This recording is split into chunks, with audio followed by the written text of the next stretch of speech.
sốc về bản hợp đồng ma quỷ tựa như là khế ước bán thân của Vu Mô Lung, gây chấn động cả tam giới. Đến ma quỷ có lẽ cũng phải là chào thua bọn chúng vài phần. Và mình xin tóm lược lại để những ai chưa biết có thể tiện theo dõi. Theo những người trong cuộc thì Thiên Vu Media là một công ty hiện nổi tiếng với sự kiểm soát tàn nhẫn đối với các nghệ sĩ, được cáo buộc là đã thuê Đỗ Cường làm quản lý cho Vu Mô Lung. Nhưng mà thực tế thì hắn ta như là một sát thủ được giao nhiệm vụ là theo dõi anh trong từng bước di chuyển của anh. Trong quá trình quay phim thì Ju liên tục bị kéo ra, bị đánh và phải chịu một loạt những tai nạn hết sức là đáng ngờ, khiến cho anh bị thương hết lần này đến lần khác. Và nhiều người tin rằng là những gì mà công chúng ta nhìn thấy chỉ là bề mặt của một thứ gì đó hết sức đen tối. Nhưng mà tại sao lại tàn nhẫn như vậy?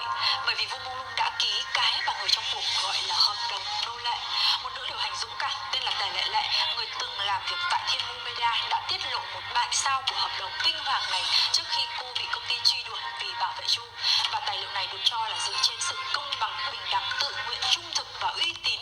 Trên thực tế đã tước bỏ hoàn toàn tự do của người nghệ sĩ, mang lại cho Thiên Vu Media toàn quyền kiểm soát đối với sự nghiệp và hình ảnh cũng như là cả cuộc sống của Vu Mô Lung. Và điều khoản chính từ hợp đồng bị rò rỉ như sau. Bên B là Ju, điều 3.1.3, ngay cả khi kết thúc hợp đồng thì Thiên Vu vẫn giữ quyền sử dụng tên, hình ảnh, giọng nói và tiểu sử của nghệ sĩ để quảng bá vô thời hạn. Điều 3.1.10, mỗi tác phẩm sáng tạo trên toàn thế giới và mãi thuộc hoàn toàn về Thiên Vu hoặc là bất kỳ bên thứ ba nào mà nó chỉ định. Và điều 3.1.20, công ty được hoàn toàn kiểm soát tất cả các tài khoản truyền thông xã hội của nghệ sĩ và tất cả lợi nhuận vĩnh viễn thuộc về Thiên Vu. Và điều 3.1.21, Thiên Vu có quyền theo dõi từng hoạt động của nghệ sĩ. Bất kỳ kết quả thu nhập nào bị ẩn hoặc bị báo cáo sai nào trong mức phạt gấp 3 lần thu nhập cao nhất hàng tháng. Và điều 3.2.11, người nghệ sĩ phải tuân theo từng sự sắp xếp công việc đã trả hoặc là chưa trả, không thắc mắc. Điều 4.2.1 và 2, doanh thu chia 70 cho Thiên Vu, 30% cho nghệ sĩ. Và nếu như đơn phương chấm dứt hợp đồng thì sẽ phải đền số tiền vi phạm khổng lồ.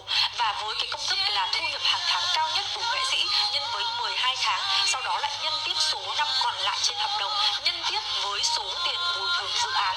Và đối với Vu Mô Lung thì người có thu nhập hàng tháng cao nhất khoảng là 20.000 nhân dân tệ, tức là tương đương với khoảng tầm $2.800, thì tính toán trong 2 năm còn lại kết hợp với các điều khoản bồi thường của dự án tăng lên đến mức không thể tưởng tượng, nó sẽ tương đương với khoảng tầm 200 triệu nhân dân tệ. Người dễ hiểu hơn đấy là nó sẽ tương đương với khoảng tầm 28 triệu đô la Mỹ. Và nếu như nhân lên với con số là tầm độ khoảng tỷ giá đô của Việt Nam mình bây giờ hiện tại mình cứ tính trung bình là 25.000 một đô đi, thì con số mà anh phải trả nếu như mà chấm dứt hợp đồng là lên tới 700 tỷ tiền Việt Nam. Đó không phải là một hợp đồng mà nó thực sự là một bản án kết thúc cuộc đời của một con người được cải trang thành giấy tờ.